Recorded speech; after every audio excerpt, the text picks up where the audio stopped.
Okay, well, firstly, hello there, everyone. It's great to be back. I'm sorry I didn't upload the stuff again. It's completely slipped my mind. I was just worried about getting there in time, and it was just crazy right there.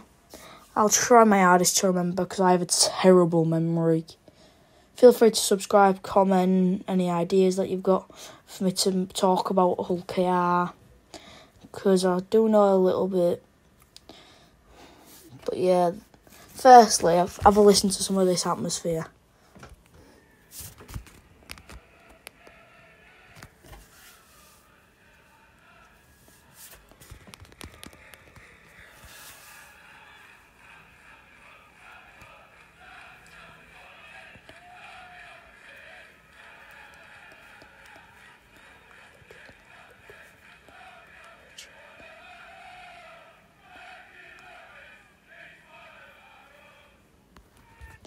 So there, you was just listening to some new chants, such as Sammy Woods and the new signing Tom Opacek. They're both new chants. Both of them are deserving.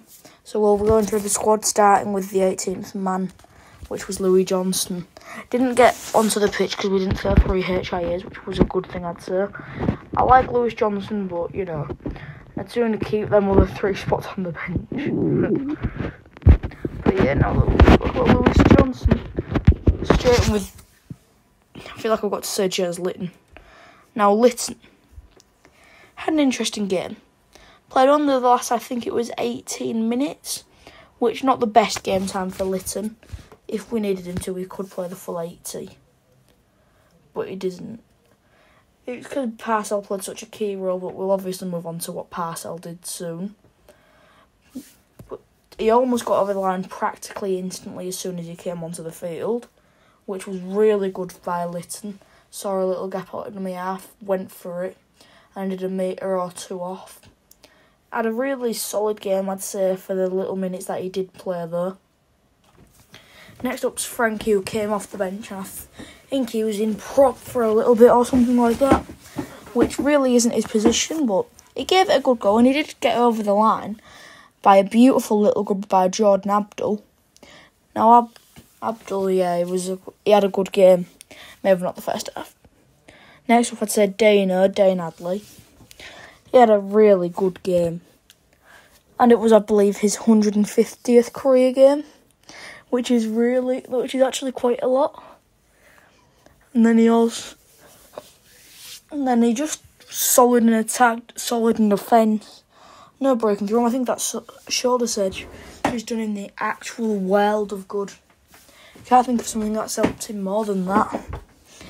And then next up, we've got team of the week, Sam Luckley. Now Sam, versing his former club off the bench.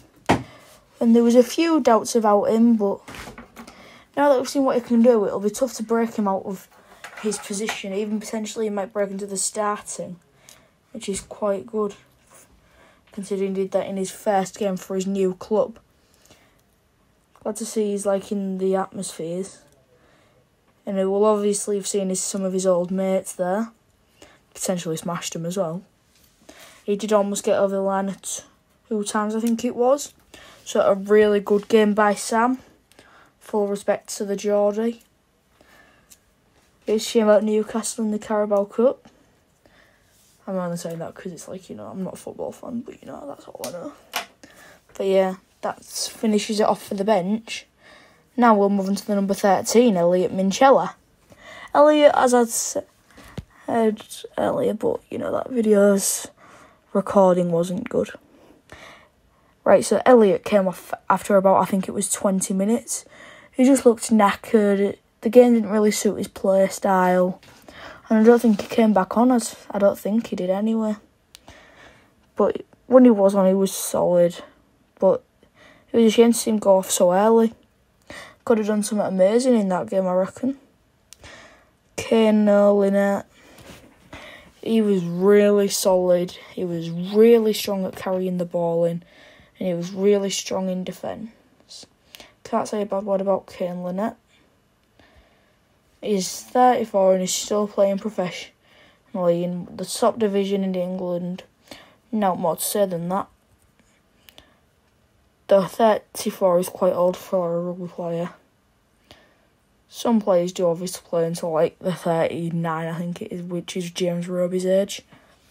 Next up, we've got James Batchelor, a new signing that we recruited from Wakefield.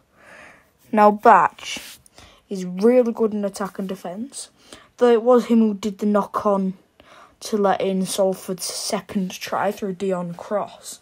He did knock the ball on. But we can move past that. He had a really good game and he made up for that mistake in his attack and his defence, from the most part, I'd say. Next up is George King. Now, Willie Peters gave George King a decision, and he said to him, "Right, George, I'm giving you the decision. Would you like to start or bring the impact off the bench?" And George King said, "It's up to you, boss. I'd like to start, but it's completely up to you." So that's why George King was starting. Next up is Matt Parcell. Now, Matt Parcell, it was just his amazing usual self. He was amazing. That's why he's every week. He never stands out because he's always as good as he is. Next up is Sue. Sue did go off after about, I think it was 20 minutes with a dislocated finger. He did return to the pitch, but he did go off soon after, as I'm pretty sure he's not got a good work rate when he's tiring a bit. Peter said, you know what, save him for next week. So that's a good thing to know that Sue will hopefully be playing next week. I can't guarantee anything, as I'm just sunk in making a YouTube video. Next up is my man of the match, and I think man of the match actually went to him, Jordan Abdul. First half, suffering like the rest of the team. All of them was struggling. It was like they'd only known each other for a week. But once the second half came around, they were like the most bonded team in the world. It was just excellent. Jordan's kicks troubled the back three for Salford: Joe Burgess, Ryan Riley, the former Robin, and Ken Seo, another former Robin. But yeah, he terrorised them. He would have been in their nightmares. But yeah, that was good from Jordan. Next up, we got Mikey Lewis. Now, as you heard in that chat, he's one of our own. And judging by that, I guess you know that he's an FC fan. Yeah. Yeah, he's had his breakthrough at Rovers. Good thing, that. Mike, he had a better game than last week, I have to say. He was a lot better. He seems back to his old usual cocky self, which is good. But yeah, he seemed good. He was definitely good. Next up is Sam Wood. Sam Wood could have scored no tries, but he scored 2, thanks to SKD's 2 assists. SKD probably could have scored them tries himself, but he figured he'd guarantee the tries by giving Sam Wood the assist, which was good. And it was nice to see Sam Wood get back out there, because people were speculating that Lewis Senior would be the one going onto the wing for him. But instead it was Sam Wood, and Peter said afterwards it was never not going to be Sam Wood. Sam Wood had a good pre-season. But he did ask SKD to drift into centre every now and again, and for his centre-like abilities, which was a good thing, I think, because he set up Sam Wood's 2 tries from the centre position. So that pretty much concludes Kenny Dowell and Wood. Next up, Tommy Opachik. Now, Tom was amazing in defence. Attack, never really noticed him, but defence, he couldn't have stood out more. It was good, was Tom. Next up is Ethan Ryan.